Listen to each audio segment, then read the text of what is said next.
Hi, guys, and welcome to another episode. My name is Steve Whyte, and I created and designed the Steve Whyte podcast just to give you a place of empowerment, inspiration, wellness, and positivity. I hope that you find some healing and strength while I help you to see the beauty in the grey area. Healing is a topic that is very close to home for me. I have within my own life had adversity with health, mentally, physically, and spiritually. And I've seen how it can impact the lives of individuals within my own family, to the clients I've served over the years, and that none of us are exempt from experiencing trauma and hardship. I've also learned that there isn't one cure, fix, or treatment approach for every person, and that within our own unique stories there are unique remedies for each of us. I'm humbled today to be joined by a lady who I've known and worked with for the best part of 10 years. She's played a huge factor in my own success and personal business growth. Dr. Thema is an internationally recognized psychologist, ordained minister, author, and artist. You may have seen her on platforms such as CNN, the Oprah Winfrey Network, BET, CBS, VH1, Dr. Phil, and the list goes on and on. A Duke and Harvard medical alumni who uses artistic expression, spirituality, psychology, and culture to help people to heal. And her Homecoming podcast is a breath of fresh air in a world where many need healing and love. Dr. Thema, thank you for gifting us with your time and presence. It's an honor to have you. I am so excited to be able to share space and time with you again. Thank you so much for your work and creating this platform for people to not only read your work, but to hear you. I think a great place to start would be within the topic of mental health. Mental health has been a huge topic over the past few years, and it seems it's getting more public attention worldwide. However, with more awareness comes more insight into how many people there are that are actually struggling. It could be argued that our fast-paced lifestyles, consumer habits, and thirst for information is having a negative impact on our lives, and that the art of being still and having balance is being lost. People can get so trapped in the cycle of doing, striving, consuming, and not being. But this way of life is quite challenging when our world doesn't seem to support it. From your perspective, within your works, do you see a generation of burnout and a loss of meaning in life? This is so critical that one has just been an awareness of an ongoing issue. So we are not the first or even second generation to struggle with mental health, but now there is much more of a languaging of it, much more of a public discourse, and a greater awareness. Is when we look back, even at the lives of those who raised us, we can often see that they were stressed or that they were depressed or that they were overwhelmed or that they were anxious. It just did not always include that language or vocabulary. And so, depending on our family or our culture or generation, it may have been framed in different ways. And at the same time, what you name is the increasing pressure to keep up with an unsustainable pace of life, and also the constant social comparison and engagement, and I would even say addiction to these phones. And so, as we are bombarded with all of this, it can often take us farther and farther away from ourselves. And so, the first thing in the morning to the last thing at night is often an outward focus and really a neglect, an erasure, even an abandonment of ourselves. I think that's so important to identify that because I guess for the generation who have been born into this is their norm. And I guess the advantage that we have, where we remember a time where actually life was a bit slower and we maybe spent more time meeting people face to face. Because this is the new norm, in that the world is fast paced, it never sleeps, there's always something to scroll and double tap on your feed. I think it's important for the individual to first of all recognize that this is quite new, it hasn't always been this way, but then also to have productive ways to clock out. There is a lot of talk of awareness and reaching out for help and don't suffer in silence. But what I don't think there is enough of is the promotion of positive mental health. And so I want to know, what's your thoughts on the whole prevention is better than cure? This is so critical when we look at the ways in which we raise our children and the messages that we give them. That, yes, of course, if someone comes at 60, at 70, at 80, and wants to learn how to connect with themselves, we can do that work. But what a gift it would be to be 10 years old and grounded in your identity. What a gift it would be to be 7 years old and know what it means to be in touch with how you feel, to be able to communicate what you need, what you want, and to be able to listen. And so it is one thing as we consider healing, recovery, unlearning, and relearning. It's another thing to think about how we can cultivate and create spaces where wellness, wholeness, authenticity is something that we give our children, because often we want to teach by verbal instruction, but what young people are taking in is the models, right? What they see. And so it is not enough to just say, you want to really be authentic or you want to be real. They are looking at us to see, do we live that? And that was one of the things I had to discover when I first started working as a psychologist, is I was quick to engage in self-neglect, to schedule clients hour after hour after hour, even like missing my lunch break. And I would say things like to myself, help someone else, or like stop and eat a sandwich. And I was like, sandwich is not important. I'm going to help somebody else.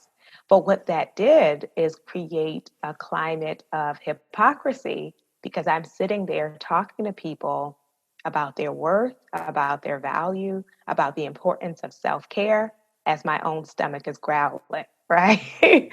So I had to really ask myself, do I want to live what I am speaking, right? Do I want to live it? Is it enough for me to think that everyone else is deserving of it? Do I believe that I am?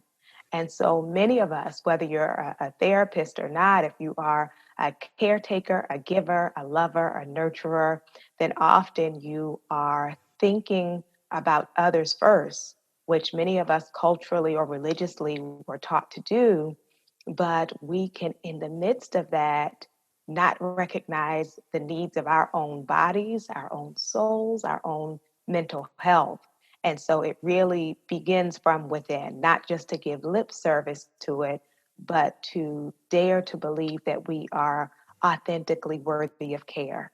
I think that's a very important message for people, even not in our field. If you're carers or you've got family members that are unwell, one of the most important parts of their treatment and healing is you being well, you being strong enough to support. With this mental health journey, we have two missions going on at the same time. We have the getting to the new generation, the young people, before they learn those habits, and teaching the things like you said, the self-worth, the ability to communicate their feelings, catching them from very young.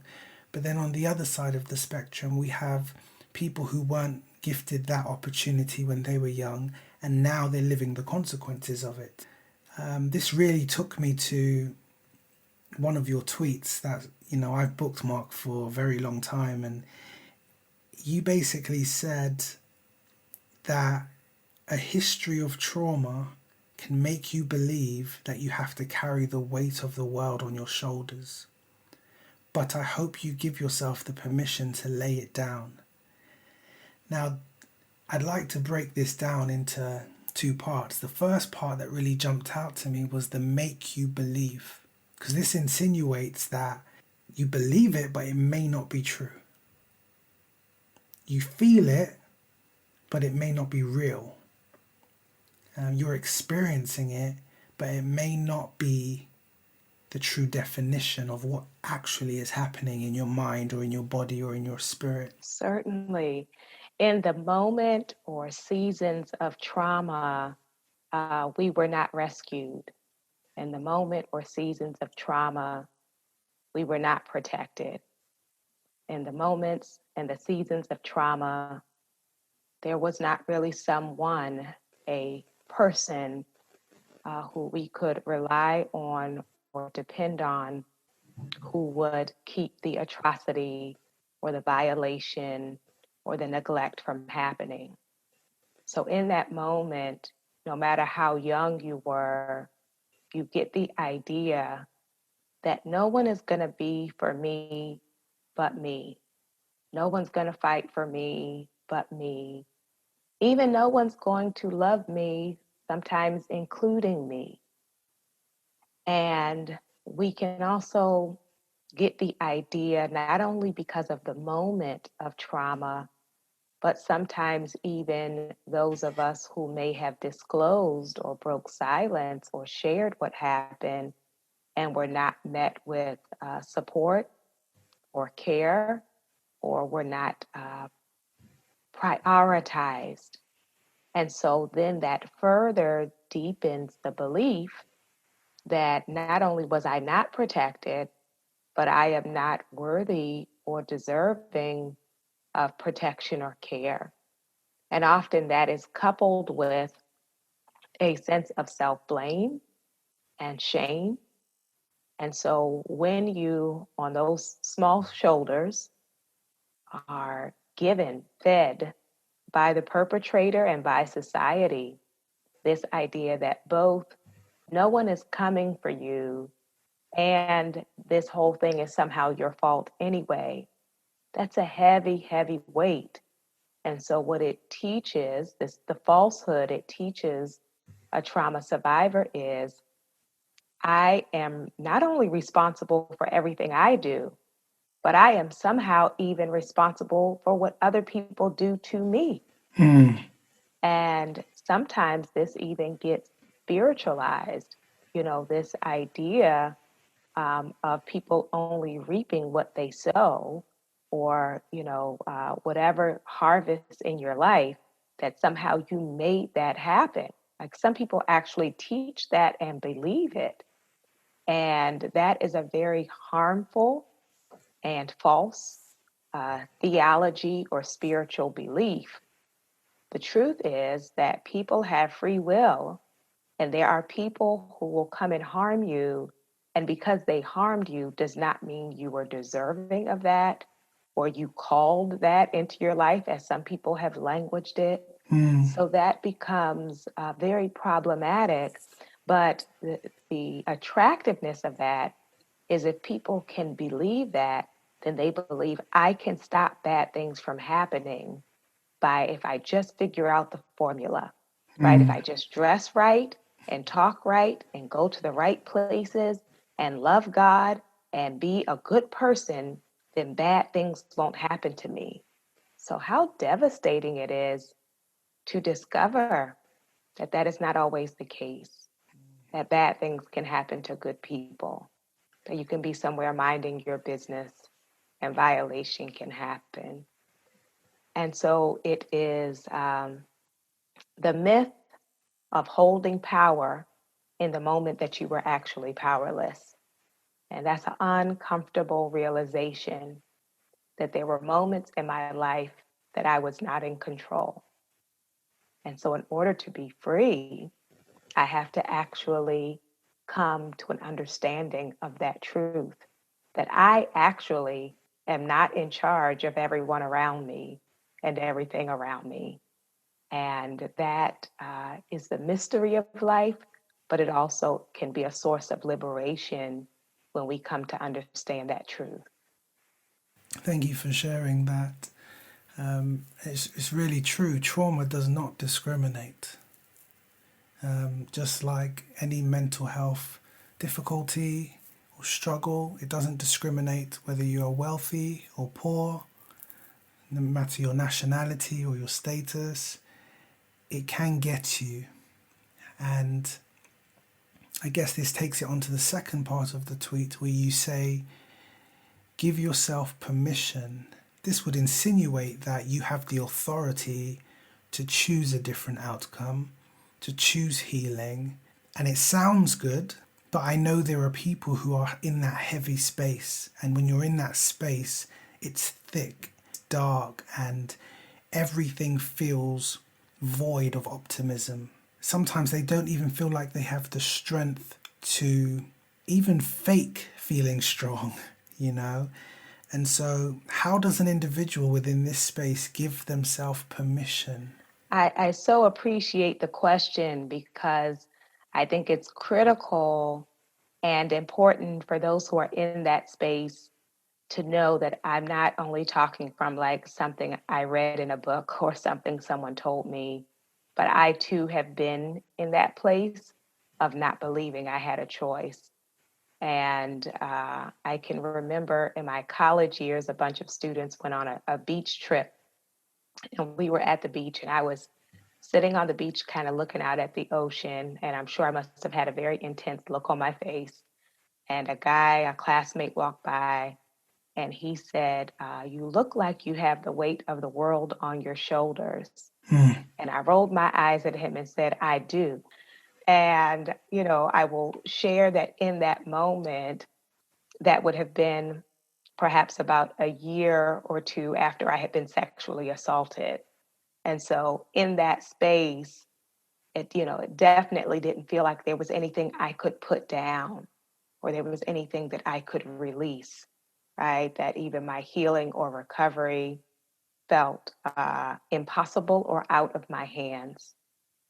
And so that giving myself permission really required recognizing the shame uh, that I was carrying Hmm. that had been put on me at the point of violation, that in some ways I had to see myself through the eyes of the offender. Hmm. And so the decision had to be, am I going to live my life seeing myself through those eyes? And as difficult as it feels, can I come out from under this shame? Hmm. And, when I say lay it down, especially in a tweet or a quote, it feels very simplistic or it's just Yeah. like snap your fingers. But it's a fight because, in some ways, especially if the violation happened early or the trauma happened early, you don't know yourself outside of this space. So I don't even know the adult me without this cloak. So it's like, who am I going to be if I am not defined by this? Who am I besides this, right? What do I do with that? And so it is a healing process that involves multiple components, but it begins with a decision of I don't want to live like this. It is unsustainable for me. There's got to be, and that's what I say, if you just have that seed, like even if a big part of you believes I have no choice but to carry the weight of the world on my shoulder, that may be what your instinct is saying when you read it or hear it. But if there's just a little piece of you that believes or dares to risk, like, could I lay it down? Like, could it be lighter? I could it be?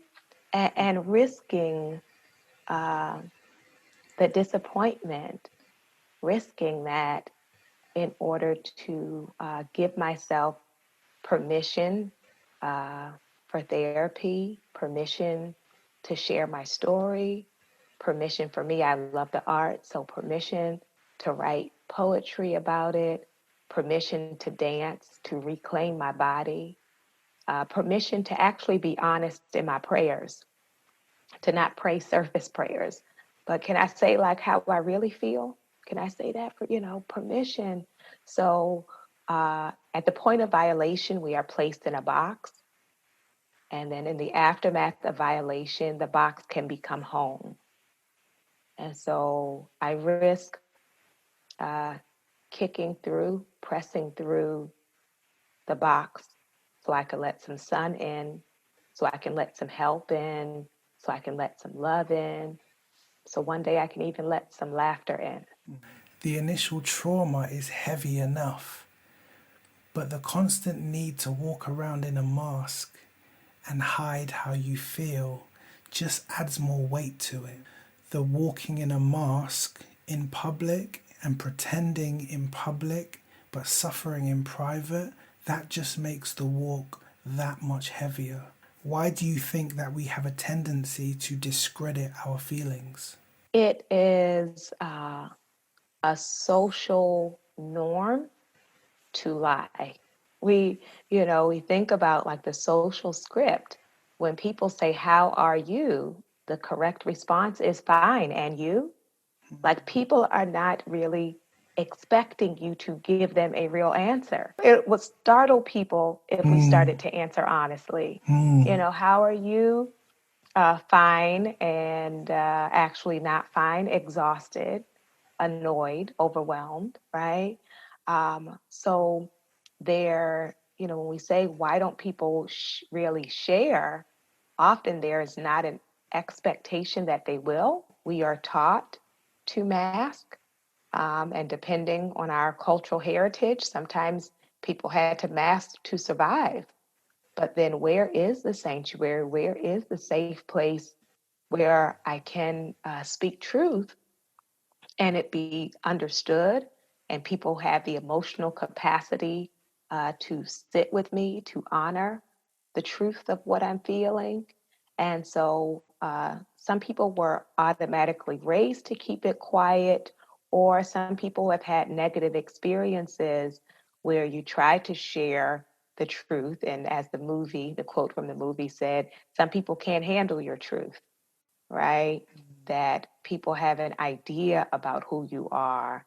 And when you shatter that with the complexity of who we are, some people back away, especially, if you are a caretaker of others, or you're the strong one in your family, the strong one in your circle. What happens when the strong one needs support is often people don't know what to do with that. And so, as you have named, it is not only the violation or the trauma, but the required masking, which is exhausting. And here's the other part: sometimes you wear the mask so long, you don't even realize the truth yourself. I've encountered people, and I'm sure you have too, where they actually believe they're fine, right? They will argue with you. Some people on their face, I can see the rage, but when I ask about it, the response is, "I'm not mad," right? "I'm not mad." Or, a famous one with teenagers, adolescents is, "I don't care." And sometimes people aren't even aware that they're feeding you a line. They actually believe it until we dig deeper and say, like, what's really going on here? Because I get the sense you do care. I think it's important for us to destigmatize our own trauma to ourselves and begin to not see opening up as a sign of weakness or an act that we should be ashamed of in any way. I think that sometimes the attention of mental health awareness is so outward and not enough attention is really put on or spotlight put on that there's an inward process of destigmatization that is equally as important. That's so important because, as you name, we often talk about, other people discouraging us from getting help. But often we have internalized those scripts. We've come to believe that. And so, even the shame about one, seeking services, or two, if I do, like, no one can know it, or what will people think about me if they know? But then, as you raise the greater question, what do I think about myself? Right? What do I think about myself? And that is a real heavy weight of shame, embarrassment, or humiliation, because what we often don't get is that not everything is a matter of willpower. I'll hear people say things like, "This generation is weak." Like our generations would just get up and fight another day, and often, when I hear people say that, it is not a person who has really dealt with clinical depression, where, if you're dealing with clinical depression, it's not a matter of just willing yourself, right? This is not a matter of just discipline and willpower, right? That your very mind is working against you and your body will not cooperate with what you want to do. And so there can be a lack of understanding and then a judgment, a self condemnation, because we were given these messages of like, forget panic attacks, um, forget any addiction, any of these things that if you just put your mind to it, you could do it. So if you don't press through, then it just means you're not trying hard enough. Many of us were raised on these ideas. And so it is painful to discover that's not totally true. On the contrary to the destigmatizing of these conditions to ourselves internally are, unfortunately, the romanticizing of some of these conditions. Some people stay trapped in their diagnosis for such a long time that, like you said, it becomes who they are, and they cannot differentiate between who they are and what they're experiencing. And I'm seeing it more and more in this kind of popular culture where people are almost glorifying the fact that they have anxiety. I have anxiety and I'm proud, or I have depression and I'm proud. And I think it really speaks to, it's gone so deep that it's beyond making you feel like you don't want to be here anymore. It's convinced you that this is who you are and that you have to tolerate it. And so I guess an additional layer of a mask is put on, to the point where you're in such denial of the impact that it has on you that you begin to glorify the label. There is an element of not seeing it as the enemy, because you can start to see yourself as the enemy. But we have to find a balance between the destigmatization and the romanticizing of a diagnosis or a label. And the challenge is knowing how to find that balance. This raises for me, something I often say as it relates to trauma is trauma affects me, but it doesn't define me, right? So, it is that piece of recognizing I have been impacted, right, by what I have lived through, by what I have experienced. So that becomes a part of my life, but it is not the definition of who I am, right? It is not identical with the me, right? And so helping us to acknowledge and at the same time, what you're raising is not only the mental health conditions or mental illness, but also the positive psychology part or the liberation part where, we look at our strengths, we tap into our cultural resources, and it's a balancing act because often people will fall into one of the two camps.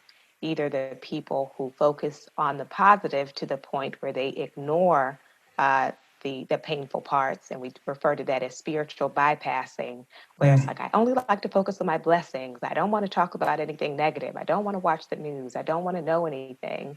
So it's that camp. And then there's the other group where, because things are so painful, it is hard to see or appreciate anything else. It's hard to have any joy in my life because not only what I have experienced, but once I discover that there are all these other people suffering. And so, as you name that challenge of being able to hold both pieces in my frame, right? That there are beautiful things, both personally and collectively about life, and there are some very painful realities, both individually and collectively. And it's all true, right? And it's all a part of our experience, so that we can live broad enough, look broad enough to see that range within ourselves and also in the world around us. And that leads me beautifully onto those who are struggling right now who perhaps think that, okay, I'm going to take her advice, I'm going to seek help, or I'm going to take off the mask, I'm going to start to destigmatize my condition, I'm going to be more accepting of myself, I'm going to take that first step. But maybe I'm too late. Maybe I've missed my station, or maybe I'm too old. What can I do with my life now anyway? Or the damage is already done. It leads me to an episode on your podcast, Activate Your Life Right Now episode. And you said in one of your sentences, you said, you did not miss your window. It was really powerful because you were talking about moving beyond pain, that sometimes we tell ourselves that we cannot move forward. And again, this comes down to that history of trauma can make you believe, and that weight can slow you down. It can make you believe that it's too late.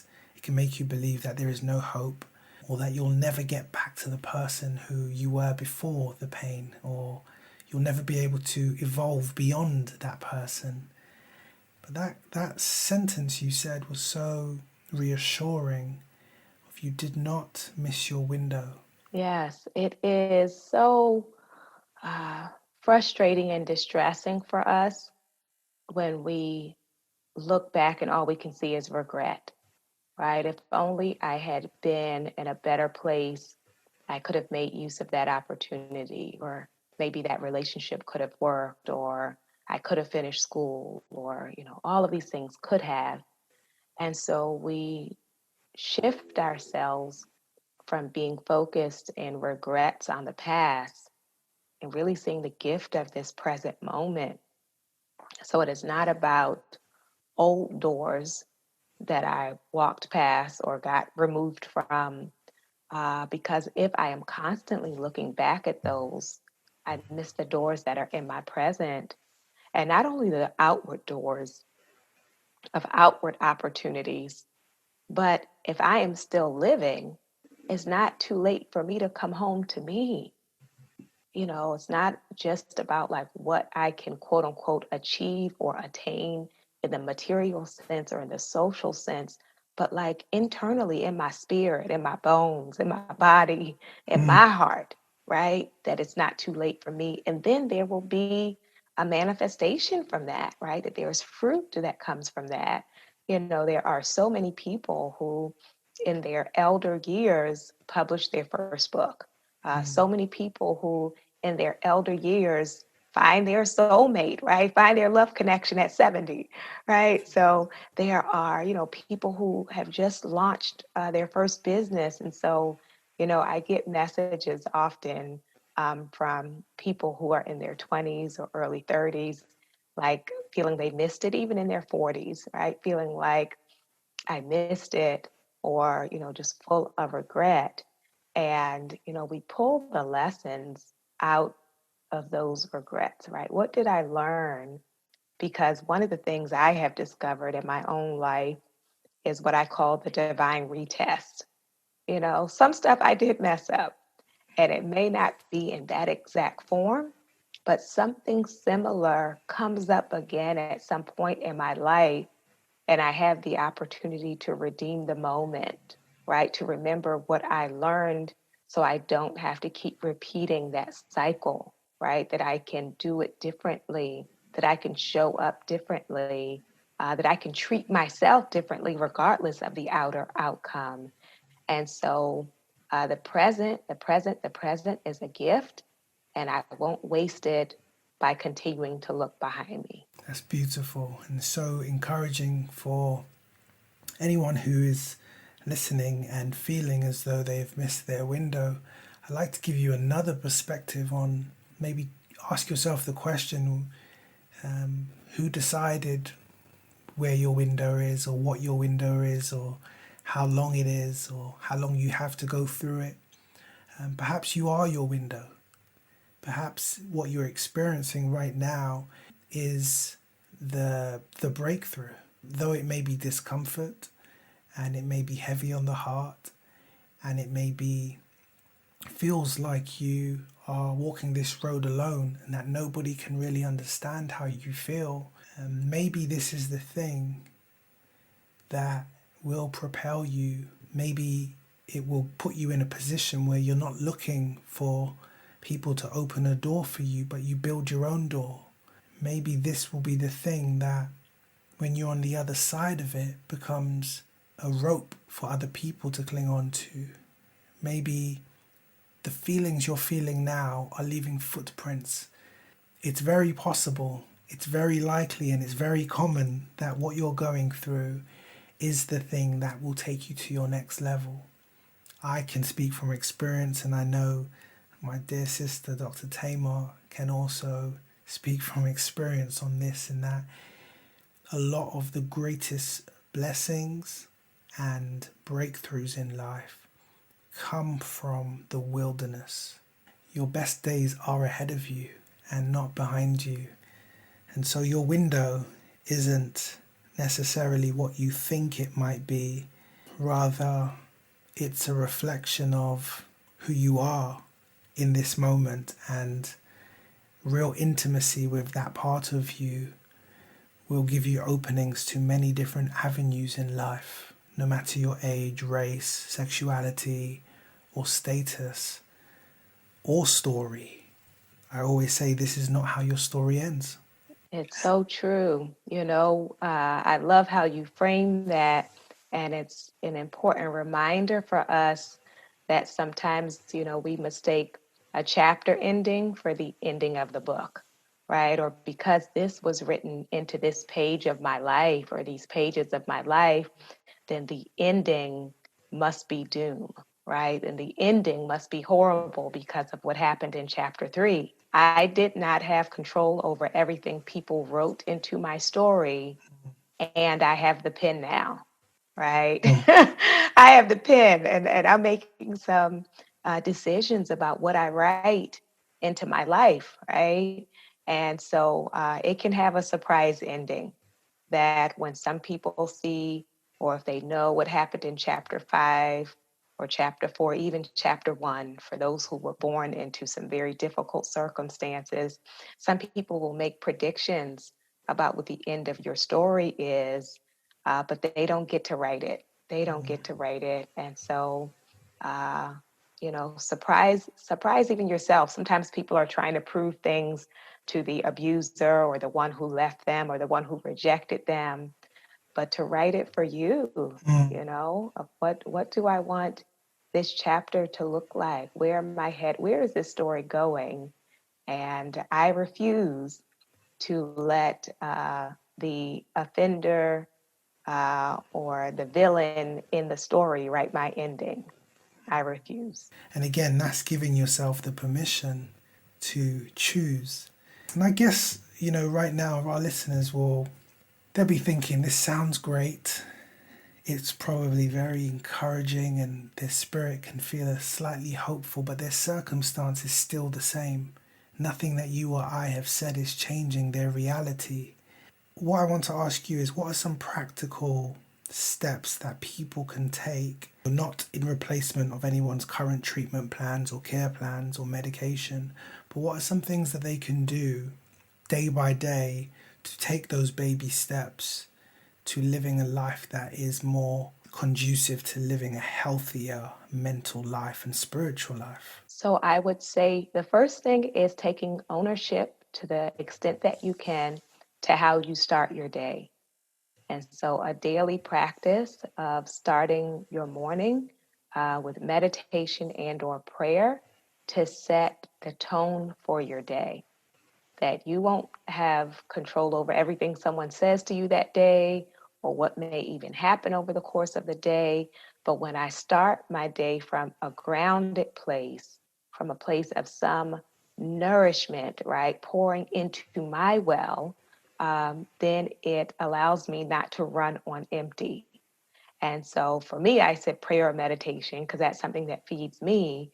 But you determine, you figure out what are the things that fill your well.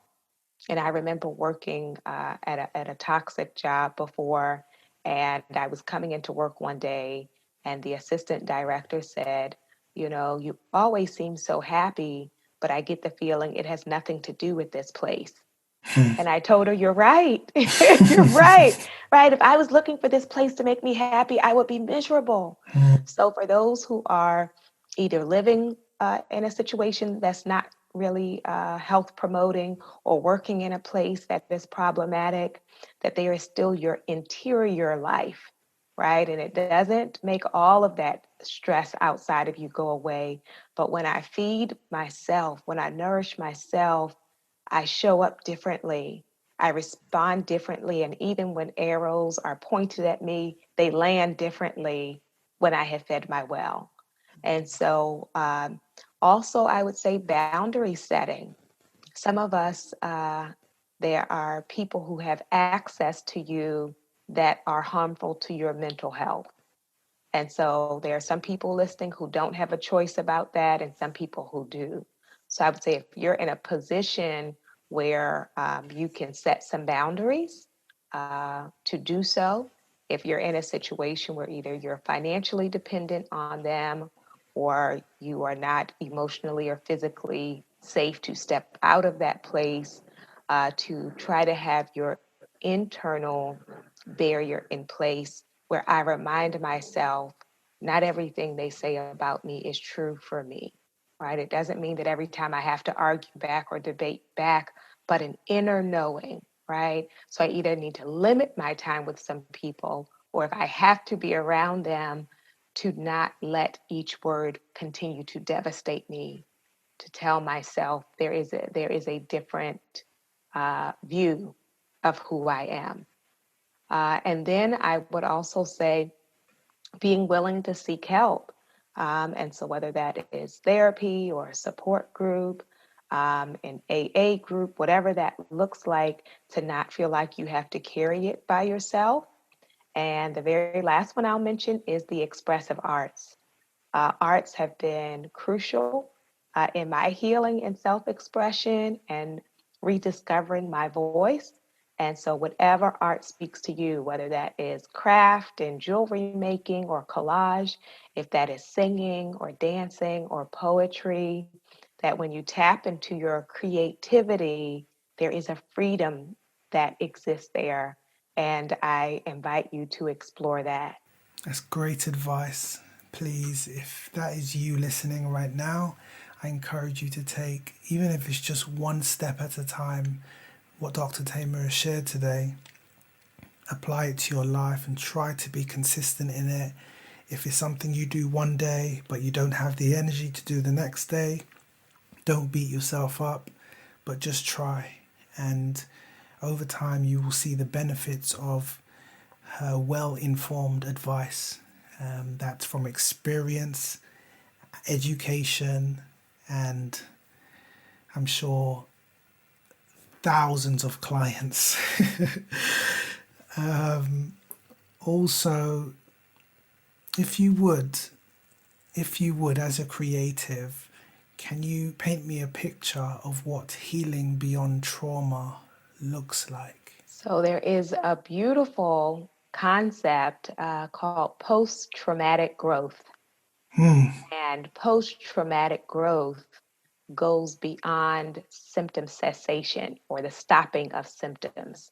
Because what we realize is I can stop symptoms of distress or behaviors that are self destructive and still not be well. So, what does that mean?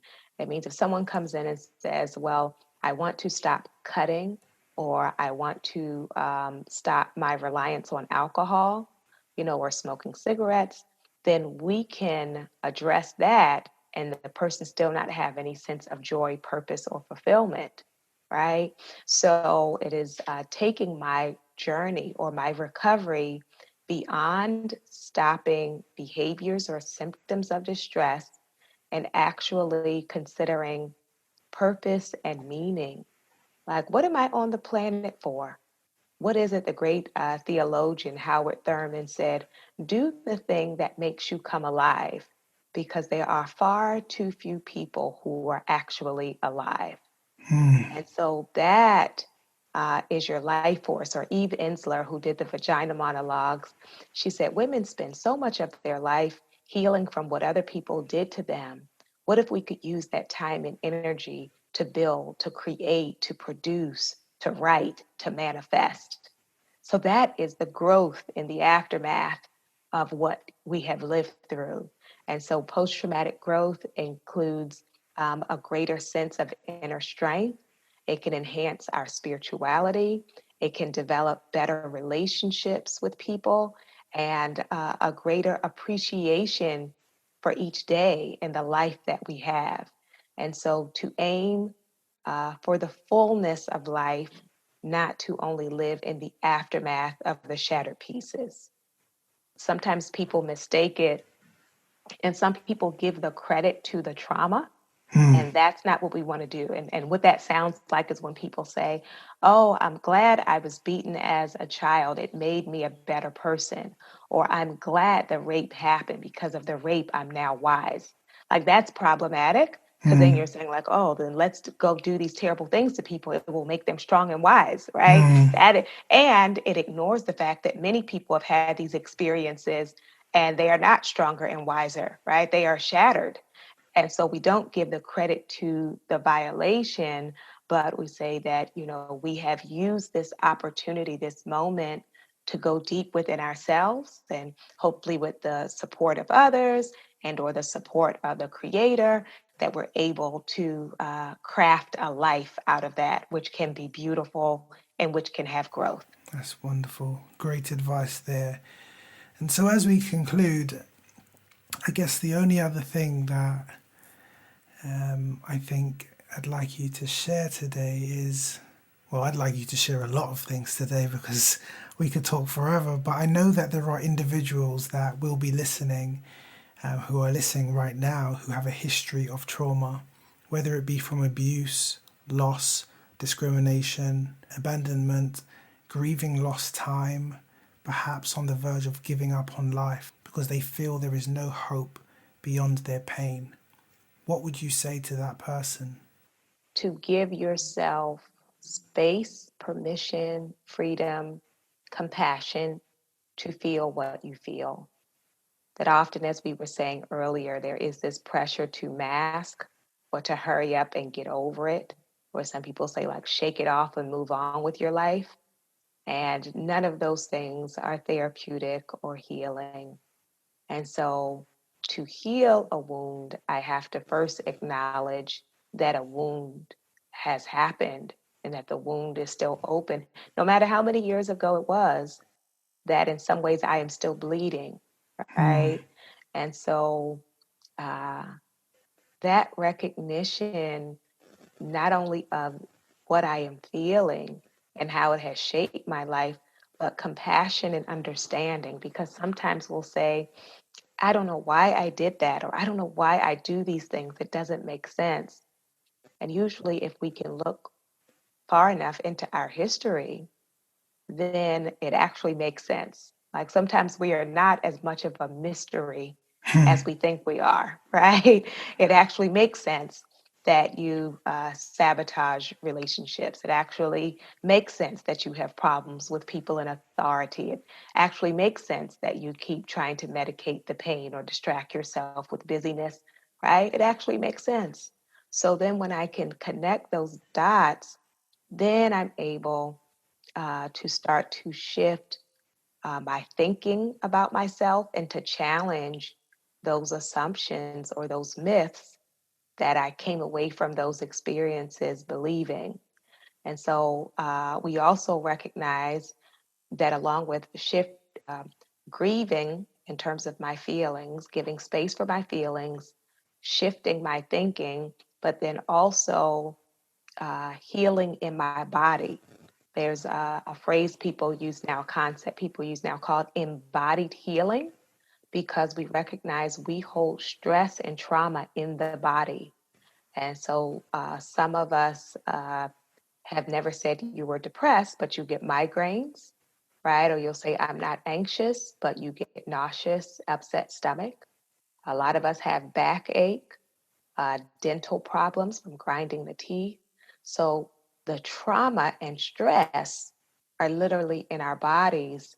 And so a part of the healing will incorporate moving your body. So some people do trauma-informed yoga or do praise dance or do stretching or walking. But there is not only a mental shift and an emotional grieving, but there's also a freeing in the body that is required as we heal. Thank you so much. You've shared some amazing, insightful, and empowering wisdom today. I do feel that it's going to help a lot of people who perhaps are just, stuck in their life, and there's so much information floating around online, and sometimes it's very difficult to decipher which is accurate or the best information. But I definitely know that the advice you give doesn't just come from a textbook or from a business plan, but I know it comes from your heart and your desire to see people heal. And so I hope that resonates with you if you're listening to this right now, and that you can find some healing and hope and that warmth and growth beyond your trauma. Thank you so much, Steve, for having me. And I am so grateful that you have started this podcast and grateful to your listeners for tuning in. I do hope that you enjoyed this episode and take something away from it that can impact your life in a positive way. Please read the show description for more information on my guest and links to where you can see more of my works, and subscribe if you want to hear more. No matter where you are in the world right now, or what you have been through, or what you are currently going through, I want you to know that this is not how your story ends. Thank you for listening, and until next time, stay blessed, and I wish you better days.